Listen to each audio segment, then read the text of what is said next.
বাংলাদেশের মতো দলকে অবজ্ঞা করা, গোনায় না ধরা, পাত্তা না দেয়া, টস জিতে ব্যাটিং নেয়ার সাহস দেখানো, অনেকের মতে দুদিনেই বাংলাদেশকে হারাতে পারবে অস্ট্রেলিয়া, এমন উচ্চাশা বারবার প্রকাশ করা, প্রত্যেকটা ব্যাপারে প্রত্যেকটা ইস্যুতে মিরাজ, তানজিদ, হাসান মাহমুদের পারফরমেন্স এই উচ্চাভিলাষীদের গালে চর বসিয়েছে ডারউইনে 2026-এর 16 আগস্টে। এর চেয়ে ভালো আর আপনি কি করতে পারতেন? এর থেকে দারুণ স্বপ্ন আর কি হতে পারত?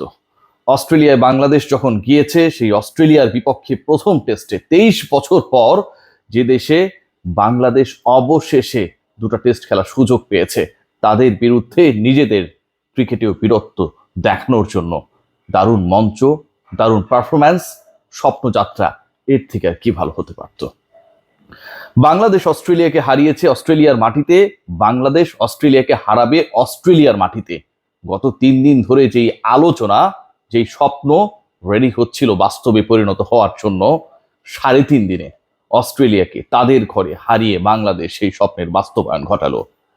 মাউন্ট মঙ্গানুই নিউজিল্যান্ড, এবং সেই জয়কে অনেকেই যখন মনে করেন যে হয়ে গেছে কোনোভাবে, অস্ট্রেলিয়ার বিপক্ষে এই জয়কে, এই মিরাজকে, এই হাসান মাহমুদকে, এই তানজিদ হাসান তামিম, নাজমুল হোসেন শান্তর পারফরম্যান্সকে আপনি কিভাবে কোন পাল্লায় মাপবেন?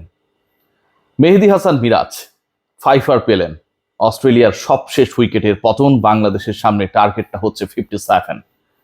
5 পেয়ে যখন সেই ঐতিহাসিক বল কালেক্ট করে ড্রেসিং রুমে ফিরছিলেন, দিক খোঁজার চেষ্টা, সেজদা করবেন।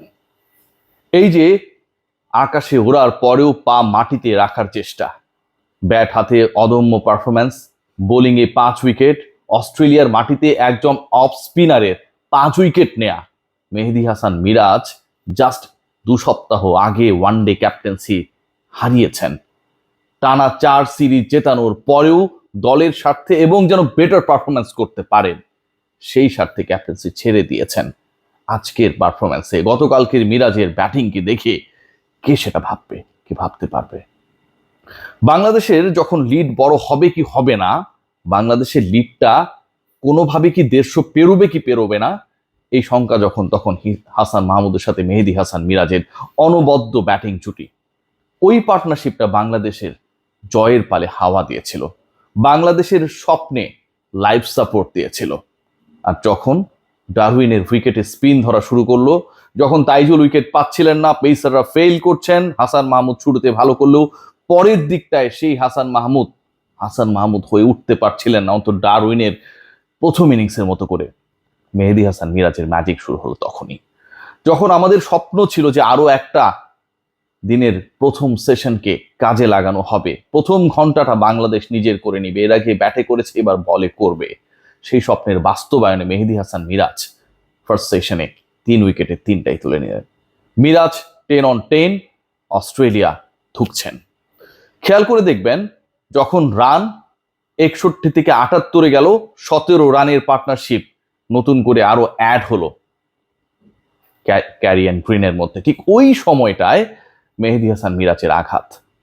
এরপরে যখন অবস্টারকে বোল্ড করলেন, কিংবা প্যাট কামিন্সকে নিয়ে যখন প্রশংসা ঝরছিল কমেন্ট্রি বক্সে যে তিনি ব্যাটটা খারাপ করেন না, অপর প্রান্তে গ্রিনকে যদি সঙ্গ দেন তাহলে ভালো লিড পেতে পারে অস্ট্রেলিয়া, ঠিক তখন মেহেদী হাসান মিরাজের তৃতীয় শিকার।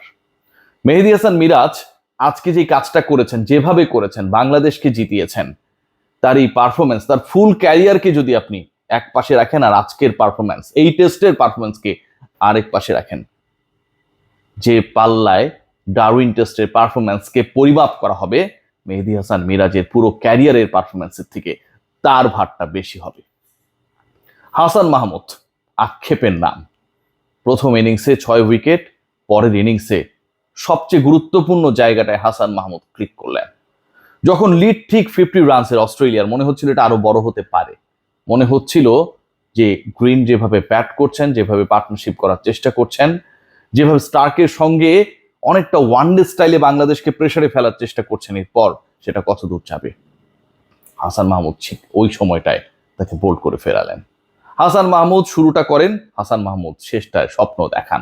আর মেহেদী হাসান মিরাজ যা করেছেন, হাসান মাহমুদ এবং মেহেদী হাসান মিরাজের পারফরমেন্স, কিংবা তানজিদ হাসান তামিমের পারফরমেন্স, কার পারফরমেন্সকে, কিংবা ক্যাপ্টেন শান্তর পারফরমেন্স, কার পারফরমেন্সকে আপনি কোথায় রাখবেন, সেটা নিয়ে যদি আলোচনা করেন, বিতর্ক করেন, সেই বিতর্ক শেষ হবে না।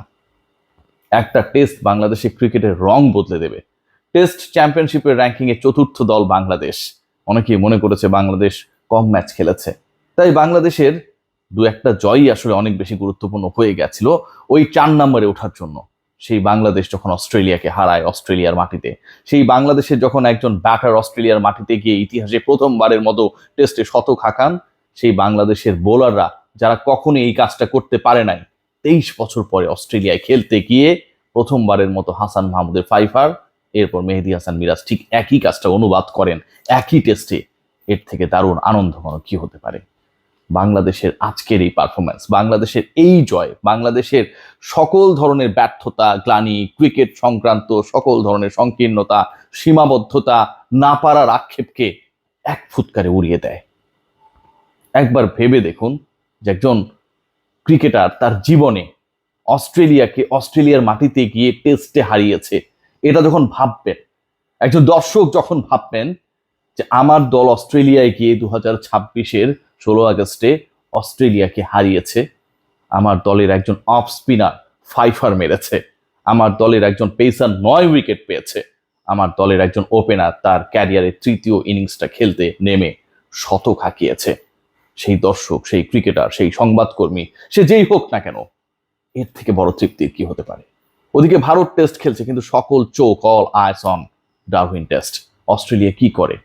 অনেকেই ভাবছিলেন অস্ট্রেলিয়া কামব্যাক করবে, ওই যে 54 রানসে বাংলাদেশের অল আউট হয়ে যাওয়ার গল্প, অস্ট্রেলিয়ার তৃতীয় সারির দলের বিপক্ষে না পারার গল্প, সেই ম্যাচে ইনিংস ব্যবধানে 3 দিনের ম্যাচে 2.5 দিনে পরাজয়ের গল্প, সকল গল্প রিভার্স হয়ে এলো অস্ট্রেলিয়ার মূল দলের উপরে, যেখানটায় বাংলাদেশ তাদেরকে 5 দিনের ম্যাচে 3.5 দিনে হারিয়ে দেয়। অস্ট্রেলিয়ার ক্রিকেট ইতিহাসকে বদলে দিবে আজকের এই পরাজয়, বাংলাদেশের ক্রিকেট ইতিহাসকে বদলে দেবে আজকের এই জয়। ইংল্যান্ডের বিপক্ষে বাংলাদেশ 2015 ওয়ার্ল্ড কাপে যে ম্যাচ জিতেছিলেন, রুবেল হোসেনের কীর্তিতে পুরো ইংল্যান্ডে ক্রিকেট কাঠামো বদলে দিয়েছিল। অস্ট্রেলিয়ার অহম, বাংলাদেশের মতো দলকে অবজ্ঞা করা, গোনায় না ধরা, পাত্তা না দেয়া, টস জিতে ব্যাটিং নেয়ার সাহস দেখানো, অনেকের মতে দুদিনেই বাংলাদেশকে হারাতে পারবে অস্ট্রেলিয়া, এমন উচ্চাশা বারবার প্রকাশ করা, প্রত্যেকটা ব্যাপারে, প্রত্যেকটা ইস্যুতে মিরাজ, তানজিদ, হাসান মাহমুদের পারফরমেন্স এই উচ্চাভিলাষীদের গালে চর বসিয়েছে ডারউইনে 2026-এর 16 আগস্টে। বাংলাদেশ পারে, বাংলাদেশ পেইসে পারে, বাংলাদেশ স্পিনে পারে, বাংলাদেশ ব্যাটিংয়ে পারে, বাংলাদেশ প্রতিপক্ষের 4 জন বোলারের উইকেট এক এক করে 300+ হবার পরেও সেটার দিকে চোখ রাঙিয়ে 400+ স্কোর করতেও পারে। বাংলাদেশ 6-7টা উইকেট যাবার পরে পার্টনারশিপ করতেও পারে, কারণ বাংলাদেশের হাসান মাহমুদরা এরকম সিচুয়েশন শুধু বল হাতে কার্যকর না, 92টা বল খেলার মতো সক্ষমতা রাখে। এই বাংলাদেশ অন্যরকম, এই টেস্ট দলটা অনবদ্য।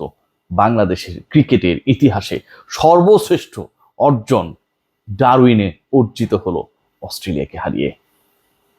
জয় তো বাংলাদেশ, সবাই ভালো থাকবেন।